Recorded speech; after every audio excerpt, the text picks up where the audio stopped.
program. But we made arrangements. A strange person. I am bored of you. Your auntie soiled her knickers, and your mother was a vacuum cleaner. Huh? Let us in. Spit on your gonads, you quarter-witted son of a cabbage hunter. Is there someone else up there that I can speak to? Go boil your bottom.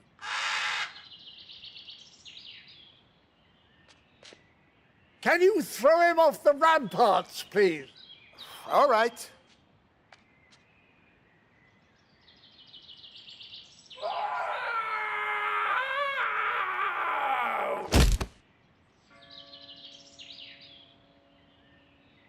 Right.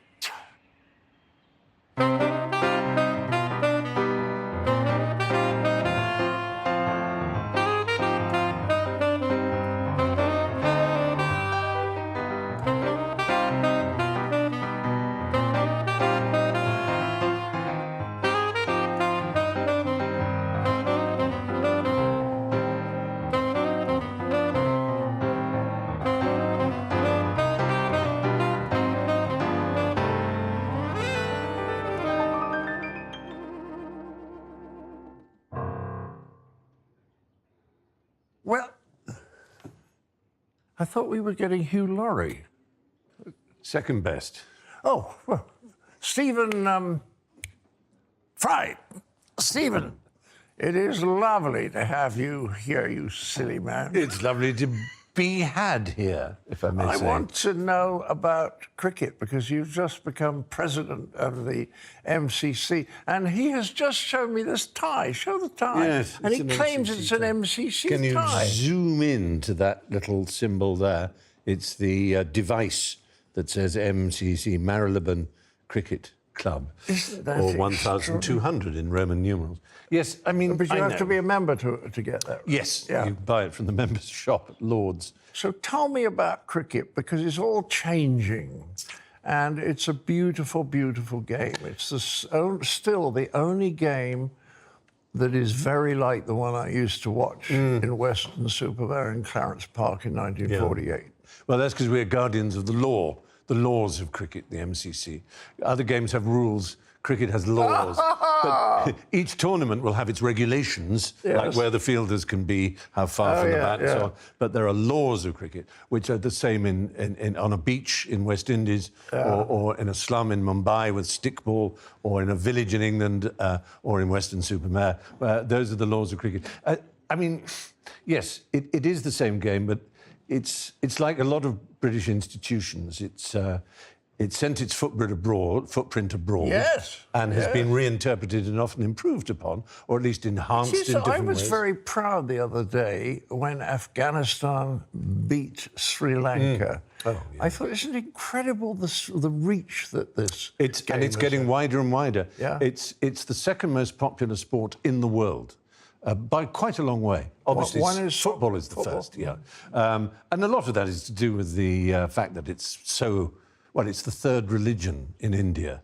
They call it the third religion. Yeah. Absolutely crazy about it. And obviously, India is about to overtake China as the country with the largest population in the world, so that kind of skews the statistics a bit. But it's the most popular sport in Nepal. Nepal. And I'm a patron of the MCC Foundation, and our aim is to spread cricket around the world as much as possible. Are you going to get into South America? Yes, that is. That's our next thing. It's not really there. I mean, there's a bit in Guyana, of course. We had Mark Ramprakash and others, and who have sort of ancestors from there. And Guyana provides the West Indies with cricketers because it's Caribbean. True. But yeah, we want to if you can find a flat bit. But it's Rwanda, Kenya. Recently, the foundation went to the Lebanon and taught Syrian refugees who are penned up in camps with nothing to do at all, but turned to kind of crime and misery and upset. And to teach the girls and boys in particular is fantastic because a lot of these countries are countries in which girls have low expectations of their lives. as far as education, property rights, and so on are concerned. And if you can get girls and boys playing cricket together, it's absolutely wonderful. There comes an age when they'll separate out into a girls' boy and a boys' team. But when they're young, it helps the boys respect and like the girls. It's spreading into the Middle East, isn't Yes, it? it is. And I suppose we can also talk of the terrors of the Middle East. We're speaking on a day, who knows what's going to happen when this actually is broadcast, but we're speaking on a day when they announced this, to me, diabolical news about golf, which is a game I love as well, and the Saudi Arabian influence in it. It's all money, Stephen, isn't so, it? because this is a free speech haven, I can talk about the behind this, Yes. because it's only the strongest words will do sometimes. The hypocrisy. I know a worse maddening. one, but I will tell you afterwards. Well, I'd love to hear it. No, I'll write it on I've got it out of my system now. That's the main thing. But no, it does upset me, and the history of what Saudi Arabia's done in the last 5 or 6 years, and now to be, I know it's a cliche word, but sports washing is essentially it. And the chances are, by the time you're watching this, that Lionel Messi will be playing for Saudi Arabia, as well as Cristiano Ronaldo and others. It's amazing what money will do, isn't it? I mean, when you think that London was the #1 centre for the laundering of Russian dirty money, I mean, it didn't make me feel proud. No, they called it Boristan for a time. I didn't know that. We're none of us entirely wide-eyed and naive about the world. We know that the world, and it has always been the case, that money talks and that everybody has a price to some extent. Do you know what Napoleon said? No, go on. He said the surprising thing is not that every man has his price. But how low it is. Yes. Yes, I would have said the But same. how low it is. I think that's hilarious. I've always thought the greatest power a human being can have in negotiations, whether it's as an actor, like in a film, as minor as that, or in a huge boardroom way, the greatest power you can have is the power to walk away. Yeah. Just to be able to say, oh, no, this is not for me, and go. But I know some people in business who will say that the first thing you sense when you sit round a table, say about the sale of a company or the going public, the share offering, is you instantly know the greedy ones, and they're the ones you want to have nothing to do with, who are in it to make money, and I am in that sense very naive. In the early 90s, late 80s, when I was aware that the internet was going to happen, and I became very excited by it. And through the 90s, I became very excited by it. And we'd have lots of meetings with people who had ideas, and the really good ones wanted to make something extraordinary. Like an artist or a craftsman, like someone who just wanted to make a better pair of shoes, make a better table, just the pleasure, the fun, the fulfillment of it. And then you started to notice, because the internet caught fire, that people were in it to make money. That the first thing they wanted to do was to build a service or a piece of software that they could immediately sell to, Bill Gates or to somebody else. And then it got worse. It got so worse. Much. Yeah, there's a word, and this is, in a sense, what Saudi Arabia is doing with sport. It's the darkest word of our era, I think, is the word disruption. It sounds simple. It's just the Latin for break down, break up, break into pieces. To disrupt, like you interrupt, you break into someone's conversation, and you get a rupture. It's a break, and so on. So, in 2007, when Facebook was beginning to take off, Mark Zuckerberg famously said that the motto of Facebook is move fast and break things.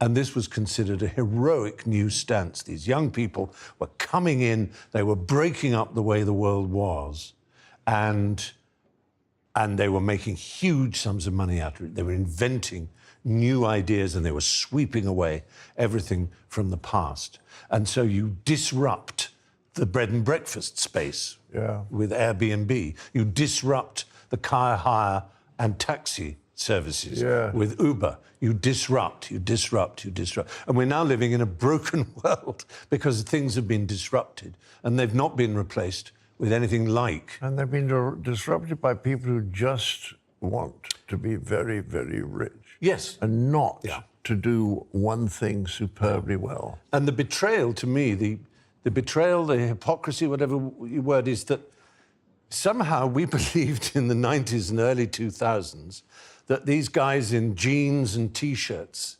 were just kind of, you know, gentle, sweet people who wanted the world to be better. Yeah. And we now know that in Orwell's magnificent image, the pigs are now wearing trousers. You know, the end of Animal Farm, they look through and they see the pig. Yes, I forgot. And it's all come round. And you realise these are worse in terms of their fierce, greedy. But have you ever understood why people want to be so rich? We all want to be able to have a better bottle of wine, or we all want to have a nice car, or maybe a slightly bigger house. But I think the point of being very rich is to be able to tell people that you are very rich. Yes.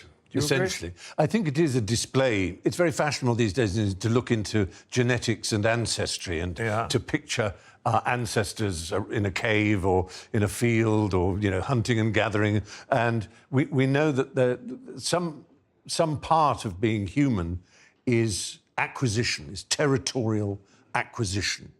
And whether it's land, building a castle like this as a display as well as a defence. And money is a defence as well as display. It protects you from everything in the world, as a castle does. Why such huge sums of it? I don't know. I suppose when you get a huge Are they sum... competitive with each other? That's the point I was going to say. Yeah. You join a sort of club in which, you know, people in the suburbs might say, they've got a better lawnmower than I have. I'm going to have to upgrade my lawnmower. Yeah. I'm going to have to upgrade my strimmer and all the sort of suburban things. Keeping up with the Joneses, we call it. We've talked about that all our lives. We know it as a phenomenon. But you scale it up. You simply scale it up. And we know this is true. I mean, I can still picture the moment when I was 9 and I found an old Macintosh, an old raincoat. People used to wear them. And it had a 10-shilling note in it. And the joy, the absolute joy. Now, what you can't do is scale that joy up. If I then found £100,000 in a coat, I would be astonished. I would go, wow. But I wouldn't be... well, 10 shillings is, you know, £0.50, so I wouldn't be 200,000 times happier than when I found that £10 note. But people think it's more is better, don't they do, absolutely. I mean, alcoholics think more is better. Yeah. But there are many aspects of humanity where we are bound, if we're honest, to inspect ourselves, to say, I get that, I feel like that. But also, I don't feel like that. I've always been very lucky with alcohol, for example. I do like a drink, I like wine, but I know I could never be an alcoholic. I just don't like it enough. I don't like feeling sick. I don't like having to cope with the responsibility of apologising the next day if I've been drunk. I don't like the fact that I might get a bit argumentative.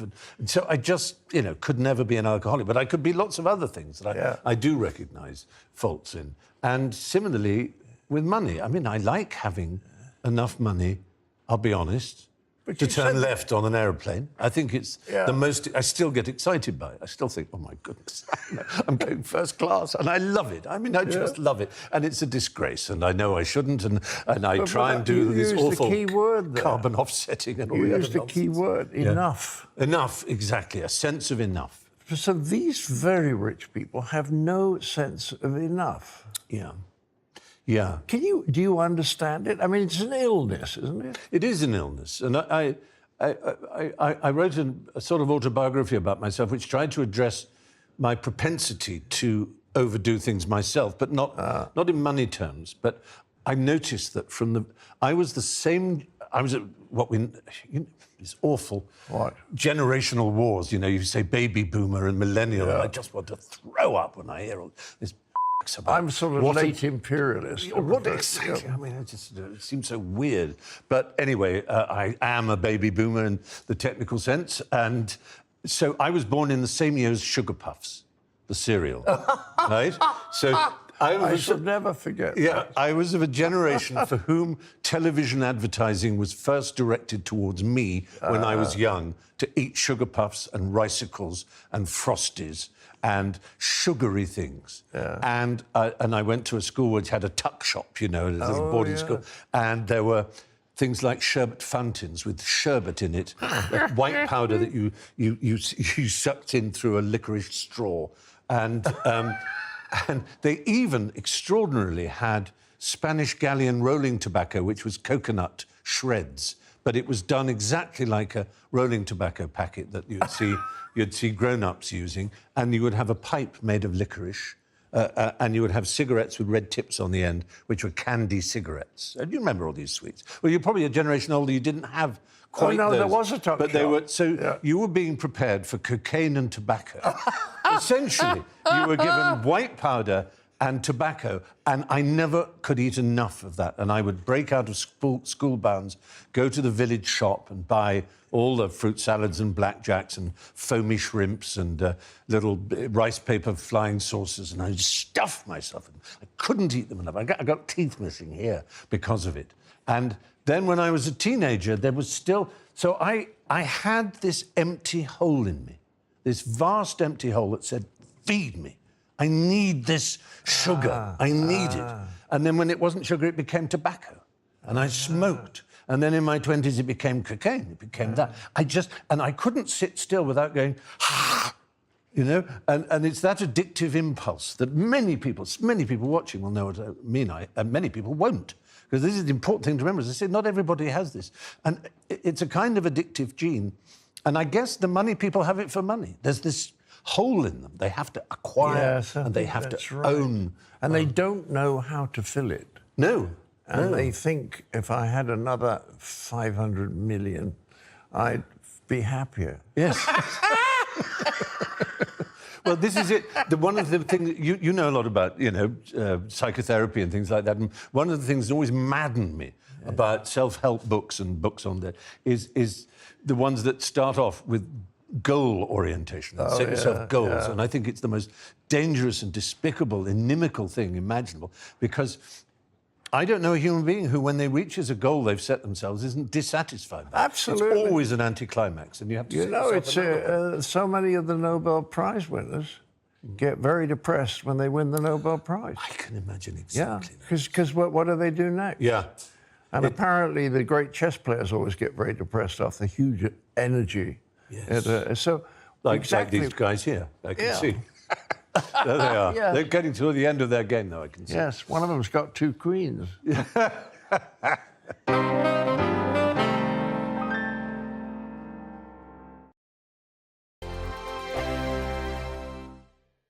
I'm Andrew Doyle, executive producer of the Dinosaur Hour, and Lewis Schaefer with me here. You were the maitre d' in the Dinosaur Hour. No, I was the star of the entire show, and I think people are going to see that when they... you were, but we cut you out a lot. You know what? If my mother was still living, she would, like, be furious. She would, but she's not, and I knew that was okay. No, but I am in the opening... I hope you don't cut out the opening section. No, you're in the opening section. I'm in the opening section. And, of course, working with John Cleese, that must be exciting. Well, that was amazing, really. I didn't appreciate it at the time. In America, they call him Cleese. Yeah. And he really has a problem with that. But you're an American and you're getting it right. Well, my name is Schaefer. People say Schaffer. You just got to get used to it. Or change your name to something that everybody pronounces properly. People normally get mine right. Although I was called Andrew Boyle by a critic once, maybe angry. Because that's probably the first time that's ever happened to you. With me, my name has been misspelled. I remember one time I noticed my name was spelled correctly at a restaurant. And I was like, it was in my 30s, and I was like shocked.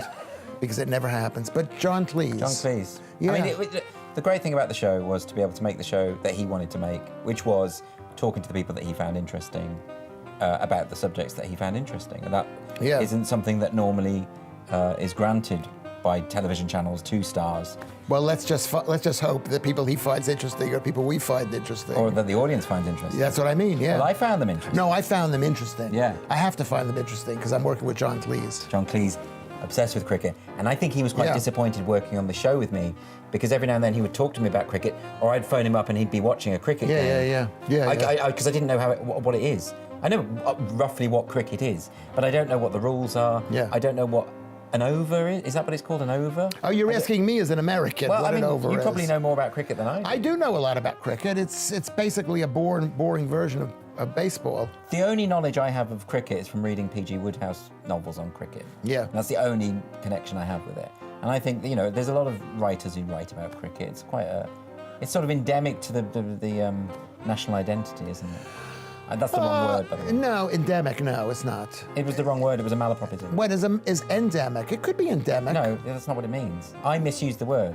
No. And now you're defending my misuse of the word. No, endemic means of a particular area. Yeah, exactly. Yeah, so it's endemic to England. And you, I mean, in America, you don't even have cricket in America, do you? Well, actually, the first international cricket game was played in New York. Was it? Yeah, it was between America and some other team. So between the Jets and the Sharks. The first international cricket thing. So it's been long standing. Yeah.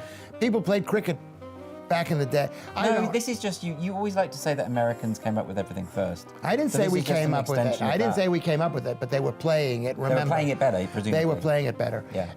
I think. I mean, cricket is a game of rich people and farmers because it had to be played in a field over like 5 days. Oh, yes. So it wasn't the working class game where they're playing in the streets, kicking a ball around. Are you a sports fan? I like certain sports. Yeah. Which ones? I like British football. I think it's the best sport in the world. Yeah, soccer. Yeah. Are you good at it? No. But you like to watch it? No. That's the thing I could never get into with sports because you're watching other people's achievements. No, but they're not your achievements. But they're not remember, with every achievement is a failure. So it takes your mind off of That's very philosophical. Lewis Schaefer's personal I don't failures. understand because the way people describe their teams and they say, oh, we won at the weekend, we did this, we did Yeah. but they didn't. The answer to that point is I agreed with you up until I went to see Crystal Palace, which is basically my team of choice, play Chelsea. Is that a football? That's football match. Football, And the amount of energy that the fans had to put in to they love sing it. these songs. Not they didn't love it. The work that it was a pure efforts to get our team moving. The Dinosaur Hour with me, John Cleese, on GB News. The same species. Same lot. Yeah. And then we didn't work, this idea of work. I mean, the agricultural thing meant we had to stay in one place and suddenly peasants became, subject to the people on horseback and class and hierarchy was established. But it's coming again because of artificial intelligence. There will be much less need to work. And there's always this problem. I've been thinking about artificial intelligence since the 80s because I used to get very excited by this man, Marvin Minsky, who was the often called the father of AI. And I used to read his essays and books and things. And his forecasts haven't proved very... No, they haven't. But his analysis of what intelligence is and what it might be, I think, was interesting. And one of my heroes, Richard Feynman, who I'm sure you know, the great physicist. And he made a terribly good point about when someone asked him whether artificial intelligence would come and whether machines would think like us. And he said, no, they won't think like us. They will never think like us. When we make machines, we make them to do things we don't do, not things we already do. So, for example, we can run. But when we make a bicycle, we make something that is totally different, that goes a bit faster, actually. But it can't... I mean, a perfect example is a cheetah. That's the fastest land animal. It goes around 70 miles an hour or something, isn't it? Well, we can't begin, and we wouldn't even think of trying to imitate it, make a machine like a cheetah. It would be ridiculous. So instead we invent a wheel and then eventually an engine that can push the wheels, and it's nothing like a cheetah, but it can go faster than a cheetah. So it's our version. And similarly with intelligence, we won't try and imitate human intelligence. We will find, as we are beginning to do, we will find ways of assembling and sorting data, which isn't really intelligence, but it produces results that are way beyond us, just as a car produces results way beyond a cheetah. But it's a different sort of achievement. But it will... I think governments are beginning to get wise to this. The UBI, the Universal Basic Income, is the thing that we're trying out in this country now in 2 regions. In Finland, they've tried it out in the whole country. Yeah. Essentially, the money that artificial saves in terms of labour costs, white-collar labour costs, as much as blue, that money goes into giving everybody an income. Yeah. So they don't have to work. And then... How did it work in Finland? I think it worked well. Finland is still the happiest country on earth, so it can't have done too much harm. Yeah. I mean, it will, like anything, it will change and develop. But, you know, the cynics say... I did a lecture on AI about 7 years ago at Hey on Why, and I talked about the possibility of a universal basic income and things like that. And a lot of people asked the question, so are you saying that we've all got to become poets and potters and painters and artists? And I said, well, although that would be quite pleasing, it obviously isn't particularly viable. Who's going to buy the wretched stuff that we make? But we do have to think about what people will do. We have this sense that there is idleness and that idleness is a terrible thing. But actually, if you read Bertrand Russell's famous essay on idleness, which I'm sure you know, maybe it's a very wonderful thing and will yield enormous fruit. Wonderfully liberating for everyone. So. Yes. Once they get used to the fact that they have to find out what they're interested in. Yeah. When I first went to America, I was fascinated by how important work was. And I came back after about a year and a half, and I remember getting on a tube with the Evening Standard, and there was a piece in it by A.J. Ayer, one of the great philosophers. Yes, the logical positivist. I can still remember that what he was saying was that the first people who went off to America, New England, were the Puritans. Yeah. And when they sort of sat down and said, well, what could we do? He said, well, shall we have a dance? No, we can't do that. No theatre. And what else could we do? We played cards. No, that's not allowed.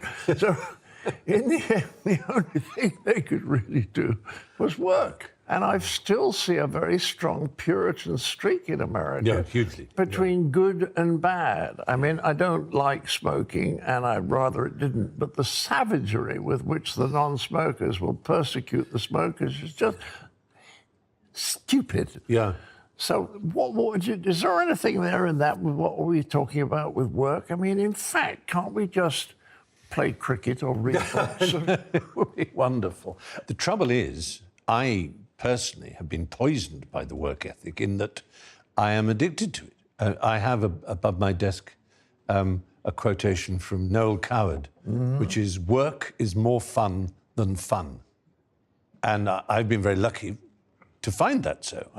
If I have a day off... because you're doing something that... is enjoyable. It's really enjoyable. Yeah, exactly. I mean, there's three types of work. There's work you hate. Yeah. And then there's work you love, and then there's work where you like bits and don't like other bits. And so you try to do as much of the things you like and as little of the things you don't like. But it's all like that. But if you love your work, why would you want to stop? Exactly. If you can, presumably, the new problem is, well, what do you count as work? Exactly. What I count as work, other people wouldn't. A lot of people would say, how fabulous that I'm going to retire, or how fabulous I'm no longer working. I can garden. I'd rather eat my own legs than dig and fork and be a Monty Don. But he obviously enjoys it, and lots of people do. And they wouldn't like doing the things I do, you know, writing and things. As you know, writing is agony. I mean, absolute agony. The people I feel sorry for are the businessmen, because they really are motivated by money. Now, when you give them all the money that they could have earned if they worked hard, they're going to be in a terrible position. You talk about A.J. Ayer is very interesting, because in philosophy, he and his fellow Vienna school, you know, the scientistist types, basically felt that ethics as a branch of philosophy had died. It was no longer particularly interesting. It was, you'd teach it in universities, you know, and things, you know. But then technology, biotechnology, as well as the internet and other things, have meant now that people can leave university with a master's or a doctorate in ethics, and they'll get a 6-figure opening salary at big corporations, because ethics is at the heart of the problems that we're talking about. How do you decide what is an ethical artificial intelligence? How do you decide what is an ethical way to lay people off work and to keep them happy? So the corporations are studying this really seriously. They're trying to. I mean, there has been a wave of firing in Silicon Valley lately, and some ethicists have gone. But I remember seeing a Berkeley University You have to say that. Obviously, the pronunciation is Yes. Berkeley. You know what a graduate is called. No, Burke, presumably. But there was a philosophical quarterly from Berkeley magazine, and it just said at the top, philosophy, no longer just a stylish route to poverty, question mark. Suddenly it was becoming the hottest discipline in universities, philosophy. Wonderful. And it is exciting because there is so much to think about. And all of us are free to do that. Are the Bill Gates is thinking about it? He does. He is a better, thoughtful man, he? I think, isn't he? But the ones who really spend all this money trying to get into space on their own rockets... Well, they follow a branch of philosophy that is not very academically fashionable or admired, which is objectivism, which is the philosophy of Ayn Rand. The sort of libertarian philosophy of the Fountainhead and Atlas Shrugged, which are more popular now than in her own time. Peter Thiel, for example, who's a very powerful investor in all kinds of things, he's a great admirer of Ayn Rand. And there's a new philosophy called long-termism, which sounds rather admirable. We've always thought bad thing about politics is it's so short-term. But this is a totally different thing. This regards the future of humanity in hundreds, or if not thousands of years, is the most important thing we can think about.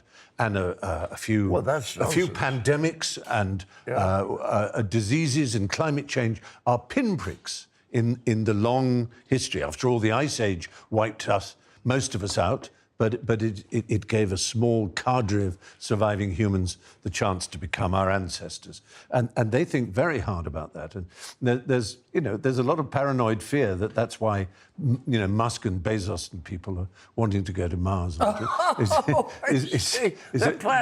the Earth is absolutely doomed. Because the image I have is we are children playing on the beach, making sandcastles, with our back to the sea. And on the sea, various currents are combining. They are, for example, bioaugmentation, brain-machine interfacing, which is something Elon Musk is doing, where you interface with a computer and a computer with you, so it reads your thoughts and you can control it with your mind, if you like. Robotics itself, quantum computing, and artificial intelligence of different kinds, new materials, nanomaterials, and so on. All of these technologies, which are transformative on their own, not to mention genomics and gene editing, are like separate swells in the ocean that are combining to make a gigantic tsunami. And as I say, we are playing on the beach, wondering about little things, like this particular strike, or what names we call ourselves, what our identities are.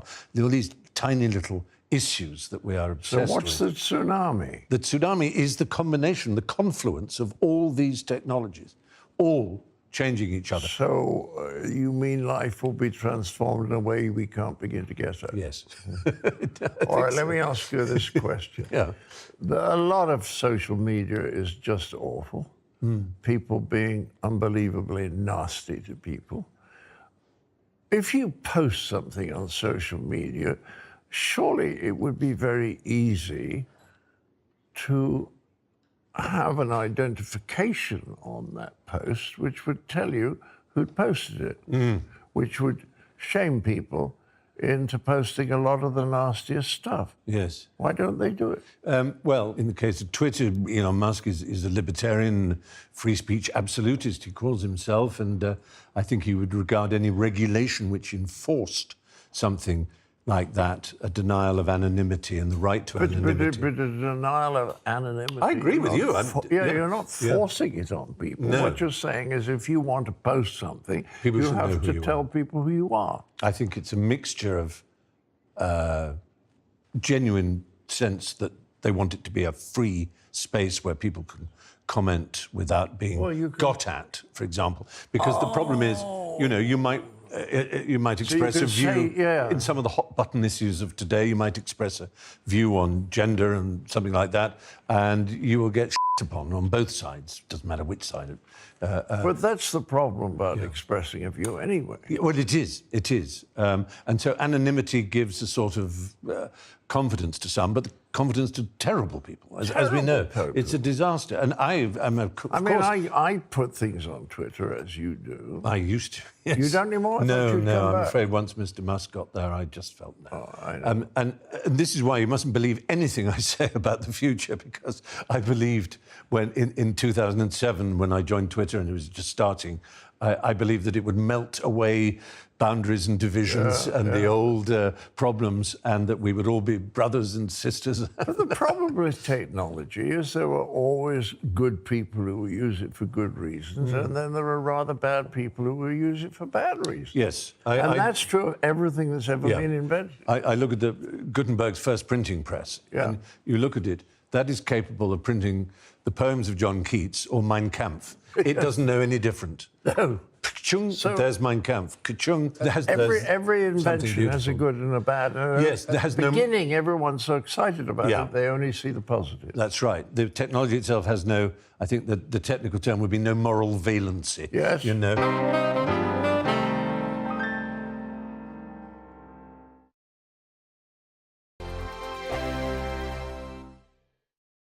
Are you a sports fan? I like certain sports. Yeah. Which ones? I like British football. I think it's the best sport in the world. Yeah, soccer. What's the sport with the ice and the pushing of the ice? Ice push. No, ice pushing.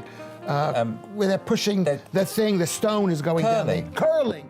And basically the fans are the equivalent of the brush going across. The fans of the brush. Yeah, the fans of the brush. I think we've all it doesn't something. seem like much, but it is very crucial. You're a wealthy man spiritually and morally, I would say, but not in terms of money. No, not based on what you're paying me for anything, really. We underpay you. Yes. I admit that. Okay. Yeah. But I thought it was a very funny discussion, because it's like here the two of the most richest men in the entertainment business. I assume the richest people you've met. Yeah, they were totally well off, and they're sitting there saying how much money is enough. It's like. But Stephen Fry made an interesting point about how it should be enough. He says he almost felt ashamed of the fact that he gets to fly first class and all of that stuff. I mean, he still does it. Yeah, right. So at least I think if you're wealthy but you have a sense of shame about it, that's probably more morally defensible. No, it's not morally defensible. It's like trying to justify his own thing. At the end of the day, how much money is enough? People don't do things for money. No, they do things. People who are working, they never stop working. But John Cleese made an interesting point about the idea that those multi-billionaires, and they keep wanting more, but why? I'd be satisfied with just, 1 billion? I think that'd be all right. No, you think so, but why not satisfied with 2 billion? Why not even 1 million? Why not even 100,000? Why not even a pack of baseball cards and a Mars bar? I'd be satisfied with that. Yeah, when you have nothing. I mean, that's what we paid you for this show. If, you know what, I'm going to have to edit that bit out. Because why? Because people are going to see this. They're going to think I'm not, because the next time I'm going to want more money. Here's the point. He's very cheap. You've taken over John Cleese's role. Is that people who work are workers. And the way you keep track of the work is with the money. Yeah, some people want a lot of money. Yeah. And some people just work. Well, you know what? Stephen Fry, John Cleese, they deserve a lot of money, because think of all they've achieved. Think of all they've done. No. Brilliant comedy. No, I think of what they've done for other people, and they do deserve money, because people are willing to pay a lot of money to see John Cleese. Are they willing to pay a lot of money to see me? Well, No. you did a show in Edinburgh and it was free, wasn't it? I did shows for many years. I had the longest running show in London called Free Until Famous. And it's still going. Yeah, like almost 30 years. Until Famous. It's so interesting, because it bothers me thinking about it, because I don't do what that I should do. What that is, I should read Adam Bloom's book. I should read. Yeah, but you don't. No, well. I should learn. I should sit down at a desk and write out jokes. I can't do that. Like you say, my show. What is my show? My show is you do your show so many times that eventually you say the same things over and over again. People laugh, and you don't realize that is a kind of craft in of itself. It is a craft. It is a craft, but it's not like sitting down and thinking, oh, what are they going to find funny? Yeah, okay. The Dinosaur Hour with me, John Cleese, on GB News. I think the most exciting bit for me is talking to people. People who I think are ignored often by the major news channels. We're going to give news they want to hear. There's a voice there that needs to be heard. I think there's a chance here for a diversity of opinion to be expressed, which you don't find elsewhere. It's really exciting. We don't hold back. We're free to say how decisions that are taken here affect us all around the country. Only on GBNews, the People's Channel, Britain's news channel.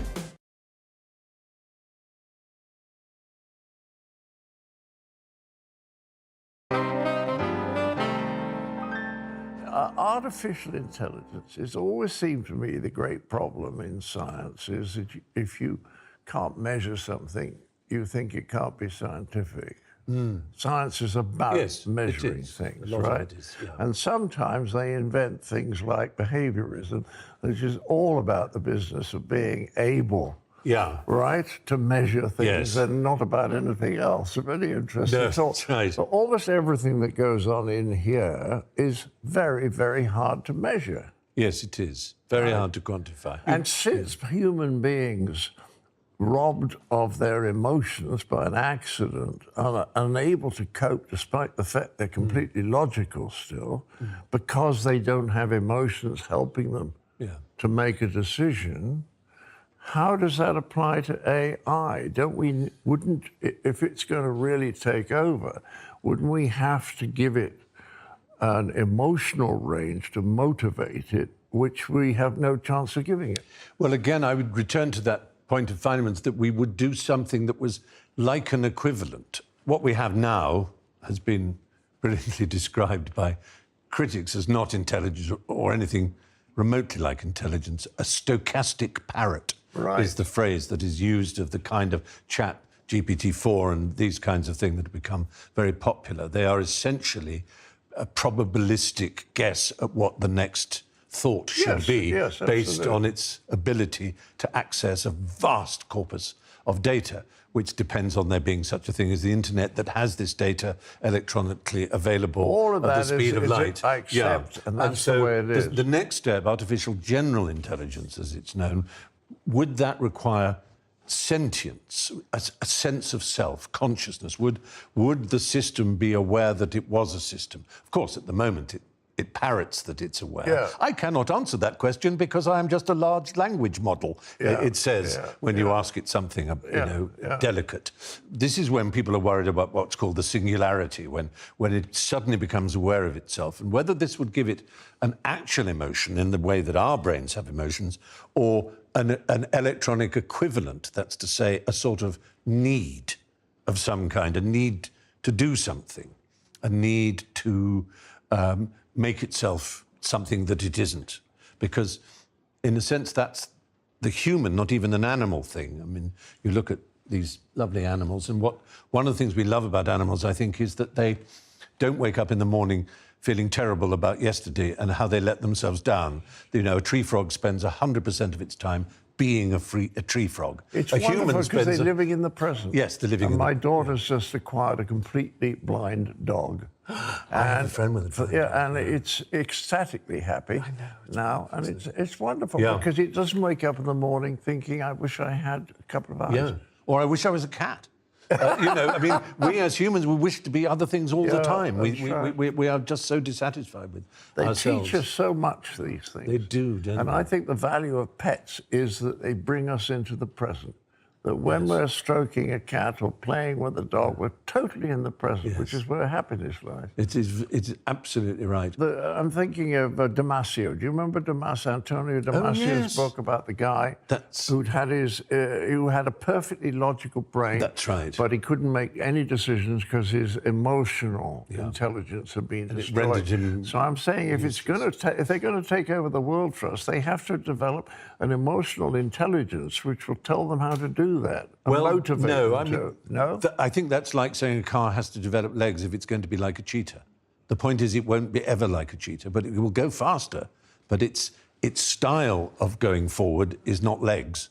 And similarly, a computer's style of sentience wouldn't need to imitate a human one, just as a car doesn't need to imitate a cheetah, or indeed a human. You don't, and a robot won't be a a walking android type thing, unless we want that for fun.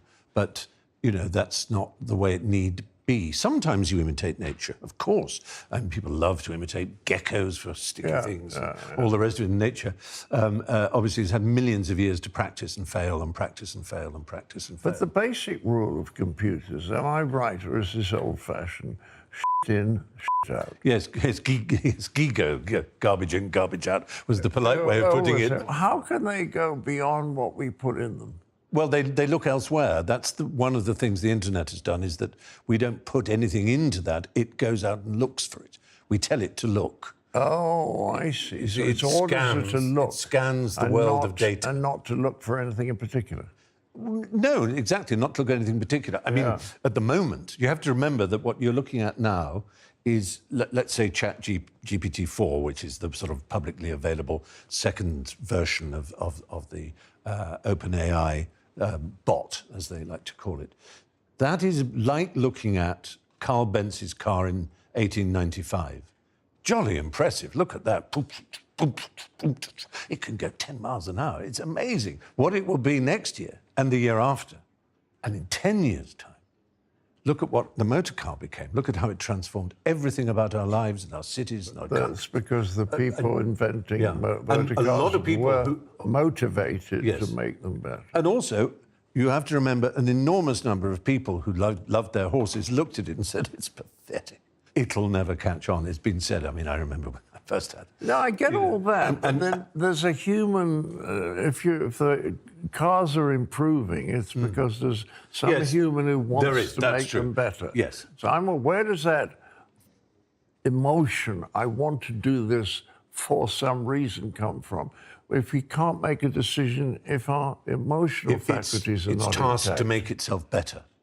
It's tasked. It's tasked to make itself better. Yeah, even the ones we have now. Things like chess, there's no element of the human mind there in chess. So you can always come up with a computer that will beat a man eventually. Yes, and because its memory is better, and it can play all these games and find out what works, what doesn't work. Yes. So you got that. Yes. But when you're dealing with things where there's an element of the human emotion involved in order to create a decision. The point is, it's artificial intelligence. We're not making human intelligence in a machine. We are making artificial intelligence. I know, but I'm asking, is it limited? Race. Is it limited in what it can achieve because it can't decide to do something because it wants to? Yes, probably limited in that it will. We hope that it will remain something that takes instruction. We hope. So, that it won't say, I want to paint a ceiling, and it then produces something better than the Sistine Chapel because I have a need to do it. But given the exponential way it will improve itself, write code to improve itself, and continue to improve that itself. I understand. Given that, it's very hard to make a stable and safe So I have one prediction. last question. Cricket. Yes, back to cricket. There you are. What was the point of the 100? We've got 20 overs, which is 120 balls. Now somebody says, no, it would be better if we only had 100 balls. Are we going to go slowly down until the match has been pared down to about 30 balls for each innings, right? Yeah.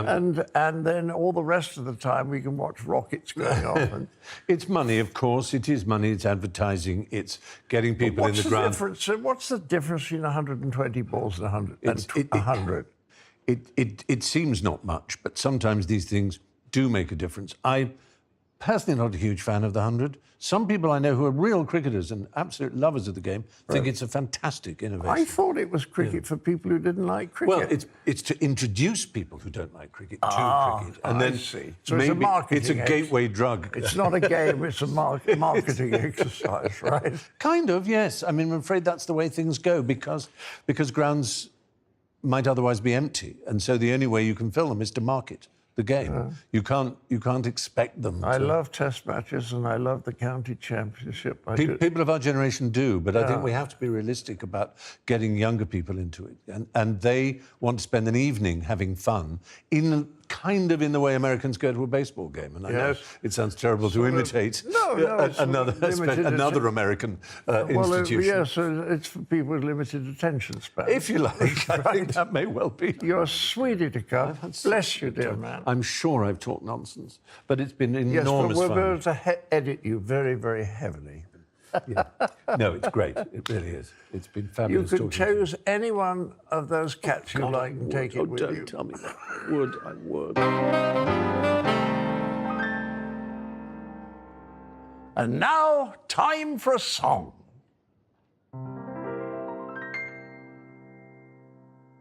They say that life is fleeting, like some shoddy central heating. First you're toasty, then you're mostly in the cold. There are some who say it's ruthless, that we end up bald and toothless, but who admits the benefits of getting old? Mother Nature is a pensioner, and though we shouldn't mention her, she carries on as though she's gone berserk. We aspire to this endeavor, that world peace will reign forever. But how can it when the planet doesn't work? I can't wait for the apocalypse, the atmospheric, esoteric whistle-stop eclipse. There's a cost of living crisis. Peppa Pig is joining ISIS. There's bugger all to live for, so we're ready to die. I can't wait for the apocalypse. What kind of blunt and jubilant atomic clock is this? There is no second coming, just a bog with lousy plumbing. We don't need a horoscope to certify that the end of the world is nigh, nigh, nigh, nigh, nigh, nigh, nigh, nigh. Night is quite alluring, and to me it's reassuring that the bun fight over sunlight is adjourned. Oblivion is jolly. There's no need to bring a brolly, for extinction's a distinction to be yearned. It's quite common for an earthling to expect a fresh rebirthing. Re-embark as Joan of Arc or Mao Zedong. But if you dream of smut emergings on a cloud of native virgins, when you've signed out, you will find out you were wrong. I can't wait for the apocalypse, the fine and dandy cotton candy lollipop eclipse. There are demons swinging axes, but at least you would pay taxes. So bring on Armageddon, 'cause we're ready to fly. I can't wait for the apocalypse, a final pucker from with the proper lips. Let the universe be blasted. It was spiffing while it lasted. So let's wave a metaphysical goodbye.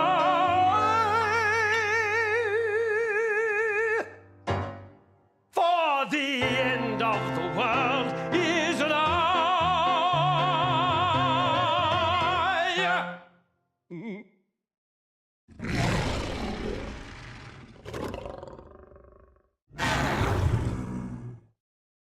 Next time on the Dinosaur Hour. It's making the point that not only is cancel culture real, but it's so bad we're going to be studying it in 100 years. It is odd when you think about it that there is an ideology which has become a dominant value that nobody is allowed to question. We didn't vote it in, right? Right. And when you think about it, it's like, really, no one's allowed to question this? But you, white, heteronormative, from a colonializing nation. Oh, I'm an imperialist you go into exactly. You go into this terrain with some severe baggage on your side. Are you going to be problematic again? I love that word. There's also people who think that the key to saving the world is less and less freedom of speech. Yes. You would think we would have learned a bit from Galileo. Hello there, I'm Jonathan Vaughtry here with your GB News weather forecast provided by the Met Office. There are a few showers to watch out throughout this bonfire night, particularly for western areas. They could be still heavy at times, pushing their way in across particularly northwest England, western Wales, through the Bristol Channel as well. Western areas of Scotland not escaping either. Into the second half of the night, we could just see a few beginning to skirt their way into Sussex and Kent, but a lot of other eastern areas will remain largely dry with some clear intervals. Underneath that, some mist and fog possible. It will also turn relatively chilly, particularly so for eastern Scotland, where we can expect some frost. So quite a chilly start to the new working week here. But as we head into Monday, it is a day of sunshine and showers for many. Those showers most frequent in the west once again, perhaps a few rumbles of thunder, maybe some hail in those heaviest ones as well. Into the afternoon, just starting to see those showers progress into eastern areas of England, but still with a good amount of sunshine in between them. Temperatures around 10 to 13 degrees Celsius, so fairly pleasant if you are in those sunnier spots. For Tuesday, it will again start relatively showery, but we've got this ridge of high pressure that's going to be moving its way in during the day. That will gradually help to ease off the showers, particularly for western areas as we head into the afternoon. So turning drier here, again, some sunny intervals to watch out for and enjoy if you are out and about. The winds also easing off throughout the day as well. As we head into Wednesday, there is a more persistent band of rain that will be sweeping its way across the UK. And then into Thursday, the showers return once again. Enjoy your evening. Bye-bye.